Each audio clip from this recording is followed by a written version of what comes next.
Let's look at the following dramatization.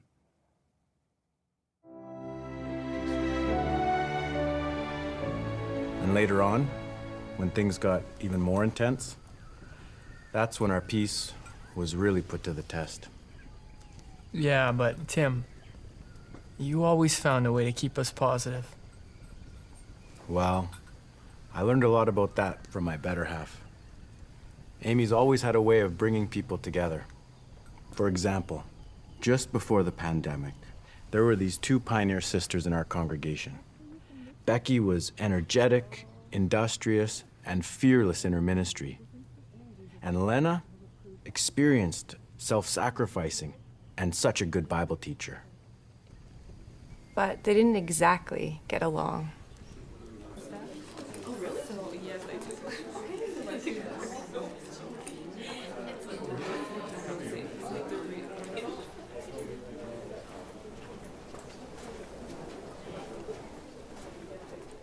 You ready to go?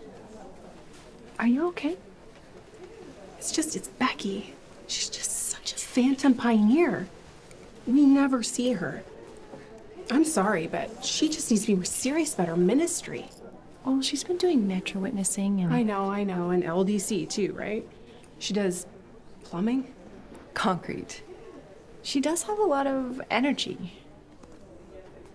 Remember when we used to be like that? I don't know that I was ever like Becky. No, you weren't. You were Beckier than Becky. I couldn't keep up with you. Those long service days in your little red car. That feels like a long time ago.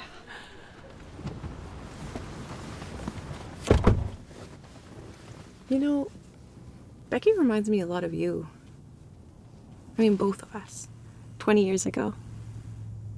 She's working so hard, and she's made so many sacrifices for the truth. Just like you have. I think we should get together. The three of us. You should get to know her better.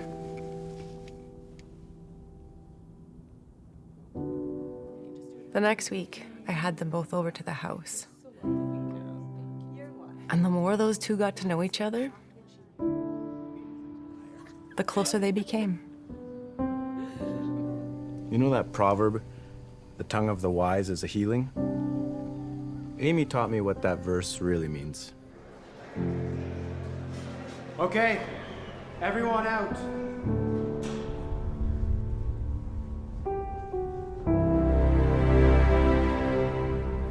When everything changed, and we suddenly found ourselves locked up together, I tried to show that same spirit so that we could stay united.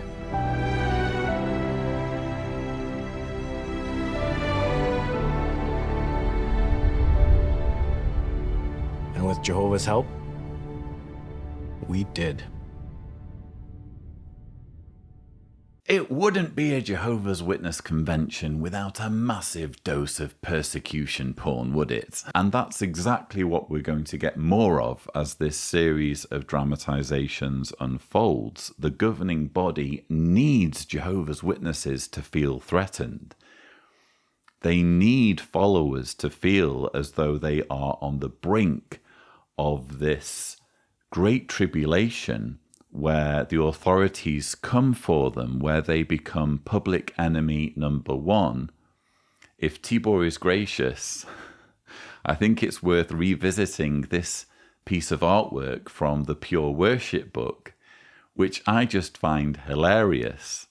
This is a serious piece of artwork shown to Jehovah's Witnesses depicting a situation room where the world's military leaders are surveilling the Jehovah's Witness leadership.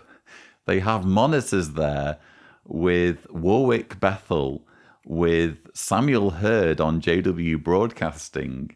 They will apparently at some point in the future be this obsessed or this troubled and threatened by Jehovah's Witnesses. That's the prediction. World leaders will apparently fixate on Jehovah's Witnesses as being some massive threat to national security, so that Jehovah's Witnesses end up being rounded up and put in detention centers. And you can see where the whole Russian situation fits in, because in Vladimir Putin's thuggish persecution of Jehovah's Witnesses in Russia, they have a modern example that they can point to. So that it's not really that far-fetched in the minds of Jehovah's Witnesses that if it's happening to their brothers in Russia, what's to stop the authorities in almost any country coming for Jehovah's Witnesses and rounding them up for persecution? But that aside, I found this whole narrative of sisters gossiping, of there being congregation infighting or people talking about each other behind their back, very, very familiar indeed. Was I the only one having massive deja vu? Are we not getting basically a repeat of the dramatizations from the Saturday afternoon, where you had Haley and Emily in a controversy over a jewelry video, and Celia acting as the arbiter, Celia acting as the peacemaker who smooths things over? Well, here you have pretty much the same plot. Effectively, Haley is Becky, Emily is Lena, and Celia is Amy.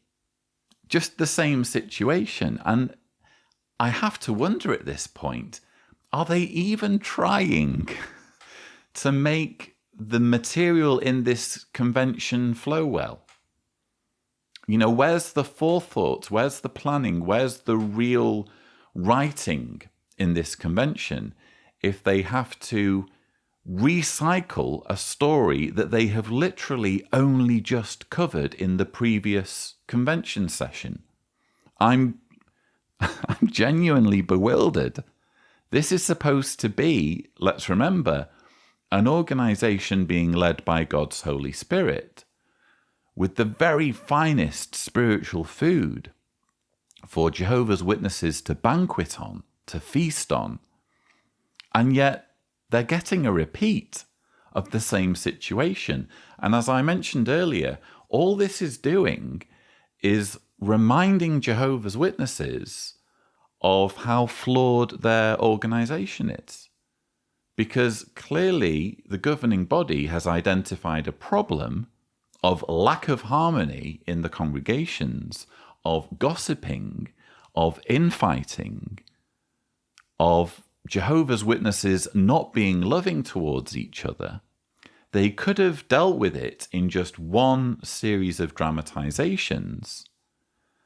Instead, they're dealing with it in two series of dramatizations, which is psychologically going to be confusing for Jehovah's Witnesses, because they're going to be thinking, how is my religion any different from any other religion? How is this organization different from any other organization if there's exactly the same tensions and infighting that you would expect anywhere else? But more than anything, I'm genuinely flummoxed as to the overall creative direction of this convention. There appears to be very little.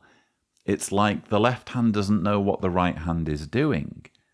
No one has actually taken an overarching look at the material in this convention and identified where there is either conflicting material or conflicting messages, or identified where there is repetition in messages, particularly regarding the dramatizations. Because I'm sorry, say what you will, this is a clear repetition of a message we've already heard. And bear in mind, they've devoted funds and time and energy and resources to making these dramatizations. Why the need to have the same message twice?